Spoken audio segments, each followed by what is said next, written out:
टेलिग्रामवर लागणार आहे ban. Telegram हे ॲप्लिकेशन होणार आहे बंद. तर पहा मित्रांनो, टेलिग्रामची चर्चा तुम्ही ऐकलीच असेल आणि टेलिग्रामचा वापर जर तुम्ही करत असाल तर तुमच्यासाठी महत्त्वाची न्यूज आहे आणि टेलिग्राम सध्या चर्चेतही आहे. पण नेमकं प्रकरण काय आहे? सीईओंना अटक का करण्यात आली आणि त्याचा भारतावर किंवा आपल्या देशावर जो आहे किंवा आपल्या वापरावर जो आहे तो काय परिणाम होऊ शकतो याचीच आपण चर्चा करणार आहोत, जेणेकरून तुम्ही एका कन्क्लुजनपर्यंत देखील पोहोचू शकता की टेलिग्राम बंद होणार आहे किंवा नाही तेही आपल्याला कळून जाईल. तर पहा, सर्वात प्रकरण जाणून घेऊया प्रकरण. तर अगदी थोडक्यात पाहूया. टेलिग्रामचे सीईओ पॉवेल डुरो यांना अटक करण्यात आली. अटक कुठे करण्यात आली? तर त्यांना अटक करण्यात आलेली आहे पॅरिसच्या विमानतळावर. तर पॅरिसच्या विमानतळामध्ये त्यांना अटक करण्यात आली. त्यांच्यावर आरोप कोणता आहे की टेलिग्राम जे आहे, टेलिग्रामचं जे ॲप्लिकेशन आहे त्यामध्ये ते पूर्ण कंट्रोल त्याला करू शकले नाही किंवा त्यामध्ये काही अशा गोष्टी घडतात की ज्यावर कंपनीचाच कंट्रोल नाही आहे. तर त्या कारणाने यांना अटक करण्यात आली. पहा, इथं सांगितलेलं आहे, इन्स्टंट मेसेजिंग अँड कम्युनिकेटिव्ह टेलिग्रामचे संस्थापक आणि सीईओ पॉवेल डुरो यांना पॅरिसमधील बार्गेट विमानतळावरून अटक करण्यात आली.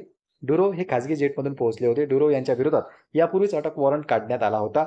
टेलिग्राममधील आक्षेपार्ह आणि धोकादायक मजकूर हटवण्यात ते अपयशी ठरल्याचा आरोप त्यांच्यावर आहे. दुसरं महत्त्वाचं असं की आक्षेपार्ह मजकूर हटवणे हा ऑनलाईन सुरक्षेचा महत्त्वाचा भाग मानला जातो. सध्या टेलिग्राम अथवा फ्रान्स सरकार आणि पोलिसांनी याबाबत कोणतेही भाष्य केलेले नाही.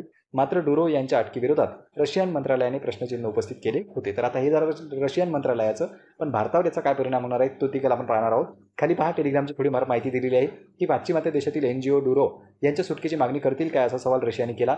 2015 मध्ये पॅरिसवर हल्ला करण्यात आला होता आणि इसिसने टेलिग्रामचा वापर केला होता. म्हणजे टेलिग्राम तुम्ही पाहू शकता, काही जणांसाठी टेलिग्राम चांगलं देखील आहे, पण काही जणांसाठी या ठिकाणी एका देशावर देखील हल्ला केला जातो आणि दहशतवादी संघटना जी आहे ते देखील या टेलिग्रामचा वापर करतात आणि त्यांचे चॅनल किंवा त्यांचे अकाउंट टेलिग्राम स्वतः बॅन करू शकत नाही, अशी परिस्थिती टेलिग्रामची आपल्याला दिसते. गोपनीयतेचा अधिकार आणि दहशतवादासारख्या घटनांच्या प्रती खूपच भीती वाटते. नोव्हेंबर 2015 मध्ये इसिसच्या प्रचार आणि प्रसार करण्यासाठी वापरल्या जात असलेल्या 78 चॅनल्सना टेलिग्रामने ब्लॉक केले होते. पण रशियाचे रहिवासी असलेल्या पॉवेल डुरो आणि त्यांचा भाऊ निकोलो डुरो या दोघांनी हे 2013 मध्ये चालू केलं होतं आणि 11 वर्षात टेलिग्राम 100 कोटींहून अधिक लोकांनी डाउनलोड केलेलं आहे. इंडोनेशिया आणि रशिया आणि भारत हे तिन्ही देशात याचे सर्वाधिक डाउनलोड्स उपलब्ध आहेत. तर पहा, हा झाला त्याचा इतिहास. 2013 मध्ये स्थापना करण्यात आली. डुरो त्याची सीईओ आहेत आणि 11 वर्षानंतर 100 कोटींपेक्षा जास्त डाउनलोड्स त्याचे झालेले आहेत. पण त्याचा वापर चांगल्या कामासाठी देखील केला जातो, वाईट कामासाठी तेवढाच केला जातो. त्यानंतर पहा, आता जाऊया आपण आपल्या भारताच्या स्थितीकडे. तर पहा मित्रांनो, हिंदुस्तान टाइम्सने या ठिकाणी आर्टिकल प्रसिद्ध केलेलं आहे शॉर्टमध्ये. आता हे पूर्ण तुम्हाला सांगण्याची आवश्यकता नाही आहे. हे सीईओ आहेत, यांना अटक करण्यात आली, पॅरिसमधून करण्यात आली. का करण्यात आली? कारण की असे काही अकाउंट्स ते ब्लॉक करू शकले नाही जे दहशतवादी संघटनाशी संबंधित आहे किंवा जो मजकूर हटवायचा होता तोही हटू शकले नाही. त्याच कारणाने यांचा अरेस्ट वॉरंट निघाला होता आणि पॅरिसमधून त्यांना अटक करण्यात आली. तर पहा, भारतात आता परिस्थिती काय आहे सध्या. The investigation is being conducted by the Indian cyber crime coordination centre. तर पहा, इन्व्हेस्टिगेशन जी आहे ती कंडक्टेड केल्या जात आहे सायबर क्राईमद्वारे.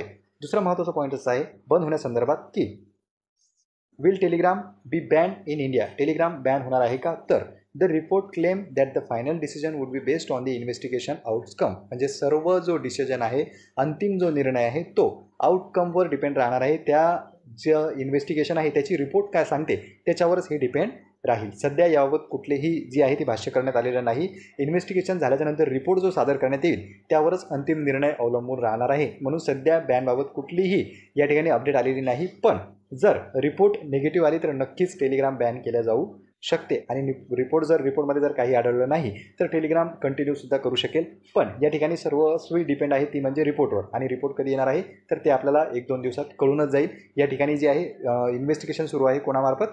सायबर क्राईम मार्फत. तर पहा मित्रांनो, ही आहे भारताबाबतची अपडेट. दोन्ही अपडेट तुम्ही जाणलेले असेल की त्यांना अटक का करण्यात आली, त्यांच्यावर आरोप कोणता आहे आणि भारतात हे बॅन होऊ शकते किंवा नाही होऊ शकत, तर ते संपूर्ण डिपेंड आहे रिपोर्टवर. रिपोर्ट जे सांगेल, रिपोर्टचा जो अंतिम निर्णय राहणार आहे त्याच्यानंतरच डिसिजन घेतला जाईल.